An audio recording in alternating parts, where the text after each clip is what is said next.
सबसे पहले तो हेडफोन डालो, और अगर कोई बिना हेडफोन डाले सुन रहा और उसके बाद उस व्यक्ति के लोड़े लग गए तो उसके लिए मैं जिम्मेदार नहीं रहूंगा। तो सबसे पहला चैप्टर है मैं। तो मैं हूं इस धरती का सबसे बड़ा छूतिया, दुनिया की comparative, competitive and materialistic system के आगे अपनी चड्डी उतार के खड़ा हुआ एक यूजलेस आदमी। ऐसा चूतिया जो अपनी जिंदगी में कुछ भी उखाड़ नहीं पाया। बचपन से ही इंट्रोवर्ट था, इसलिए जब भी मौका मिलता तो सब लोग मेरे इमोशंस और फीलिंग्स की गांड मार देते थे। पढ़ाई में भी इतना अच्छा नहीं था, इसलिए टीचर्स भी मार मार के गांड तोड़ देते थे।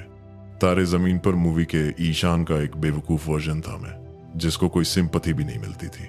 दूसरी ओर घर वाले हड्डियां तोड़ते थे, वो अलग से ही। पढ़ाई छोड़ के बाकी सब नाजायज चीजें करने का ठेका मानो सिर्फ मेरे पास था। किसान के घर से हूं, इसलिए गरीबी भी उसी तरह की थी, एकदम गरीब जैसी, और अभी भी उसमें कोई खास चेंज नहीं हुआ है।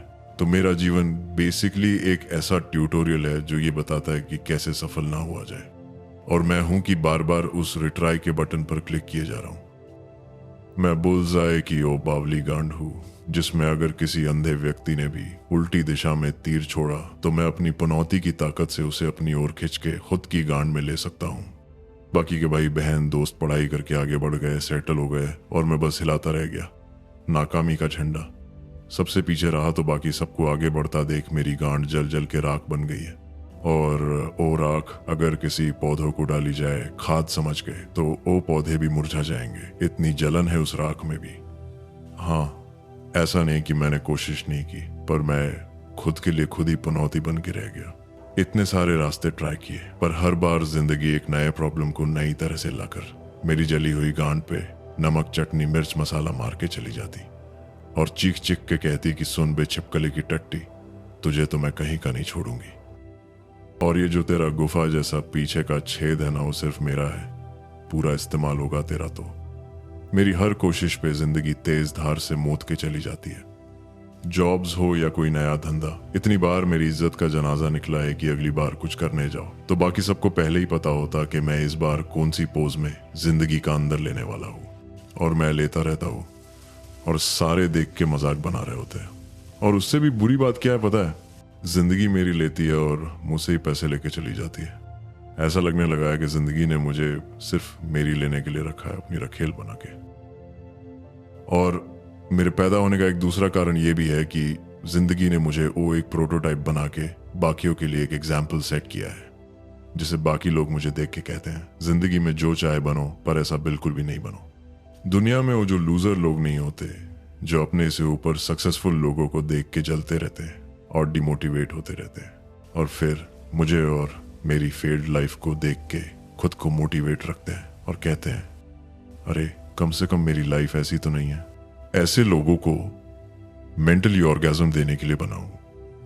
इतना वर्स्ट फेलियर एग्जाम्पल सेट किया है मैंने। घर वालों के ताने और उनकी कटाना जैसी धार धार बातें सुन के मेरी रूह भी बहुत बार सुसाइड के रास्ते पे चल पड़ी थी।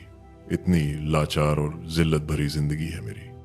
दुनिया में 10% लोग सक्सेसफुल होते हैं, बाकी 90% लोग इस मटेरियलिस्टिक सिस्टम का एक भाग बन के जिंदगी जी रहे होते हैं।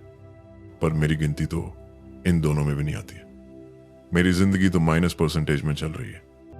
कुछ करने की चाह ने हर फेलियर के बाद भी नए नए रास्ते ढूंढने पे मजबूर किया, और उसी चक्कर में हर तरह से उठाया हुआ कर्जा और उसकी वजह से बिगड़े हुए रिश्ते ने मुझे इतना लाचार बनाया है कि फेलियर पर्सन की अगर लिस्ट बनेगी ना तो उसमें मुझे वर्स्ट कैटेगरी में डाला जाएगा। मेरी सेल्फ एस्टीम इतने पहले मर गई है कि अब तो उसकी बरसी भी मनाने का मन नहीं करता है। मेरे सेल्फ एस्टीम की हालत उस गुमशुदा व्यक्ति की रिपोर्ट की तरह है जिसे हर किसी ने बहुत सालों पहले ही ढूंढना बंद कर दिया है। मेरा सेल्फ एस्टीम अब मेरे फोन की बैटरी की तरह बन गया है, जो हमेशा खत्म होती रहती है, और हर कोई इस बार भी बस इसके खत्म होने की राह देख रहा है ताकि जल्दी से ये मोमेंट भी सेलिब्रेट किया जाए। और मेरा इकलौता बैंक अकाउंट वो भी अपने एग्जिस्टेंशियल क्राइसिस से गुजर रहा है, पर उस भोसड़ी वाले को भी नहीं पता कि वो भी नहीं बचने वाला। इसीलिए आजकल मैं इतना नेगेटिव बन गया हूं कि मेरी डिक्शनरी में सारे के सारे वर्ड्स ही नेगेटिव हो चुके हैं। हर चीज में अब सिर्फ नेगेटिविटी नजर आने लगी है मुझे। जिसको अंगूर नहीं मिलते उसको वो खट्टे ही लगते हैं, पर मेरी नजर में अब तो सारे के सारे फल ही खट्टे हैं। बल्कि मेरे लिए तो अब सारे के सारे फ्रूट सड़े हुए हैं। इसलिए आज के बाद दूसरों के प्रति इसी जलन, द्वेष, ईर्ष्या और गुस्से के कारण मैं सबको गालियां दूंगा। हर सक्सेसफुल पर्सन की इज्जत निकालूंगा। हर चीज में सिर्फ नेगेटिव ढूंढूंगा। जो भी आगे बढ़ रहा है उसको बेवजह टारगेट करूंगा और उनमें ना होने वाली कमियां ढूंढ ढूंढ के क्रिटिसाइज करूंगा। इन शॉर्ट, सबकी गांड मारूंगा। मेरे बोलने से किसी को झाट भर भी फर्क नहीं पड़ेगा, पता है मुझे, पर यह सब सिर्फ और सिर्फ अपने मन के सुकून के लिए करूंगा। और हाँ, जिसको भी मुझे अपना ज्ञान देना हो या गालियां देने का मन कर रहा हो, नीचे कमेंट सेक्शन में आ जाए। ज्यादा से ज्यादा लोगों को एक साथ अंदर लेने की पूरी कोशिश करूंगा।